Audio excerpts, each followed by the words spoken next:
10 heures, les portes de la fan zone s'ouvrent à Saumur. Les visiteurs, déjà nombreux, se massent autour des animations des partenaires du Tour de France. Derrière son comptoir, Cilia, étudiante en psy, distribue des sirops. Un job d'été atypique pour cette Saumuroise. C'est encore mieux que ce que je pensais, parce que c'est vrai que quand on postule, on ne sait pas vraiment au final qu'est-ce que ça va être, comment va être l'ambiance, etc. Et puis quand on y est, c'est quelque chose, c'est vraiment une expérience à vivre, quoi.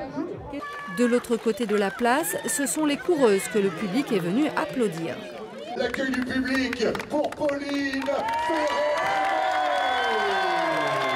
Les équipes défilent sur le podium avant de prendre le départ.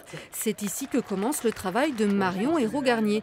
La Vendéenne est commentatrice sur le Tour de France pour France Télévisions. Avant de monter sur une moto pour cette 4e étape, elle enregistre quelques interviews. J'en profite aussi pour essayer de glaner quelques informations, de discuter avec certaines coureuses aussi pour avoir toujours un petit peu plus de matière pour le direct.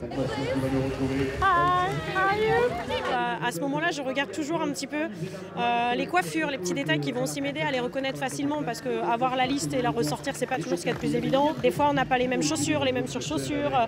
Il peut y avoir aussi un nœud dans les cheveux.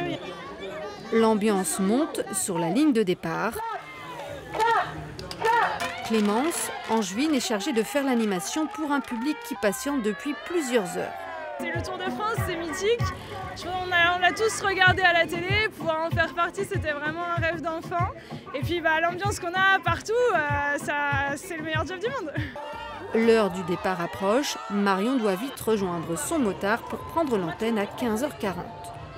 Le Tour quitte le Maine-et-Loire pour la Vienne. Regardez, on a des conditions idéales, un petit léger vent d'eau pour pousser les concurrentes. Nos Ligériennes accompagneront publics et coureux jusqu'à la 9e et dernière étape, le 3 août.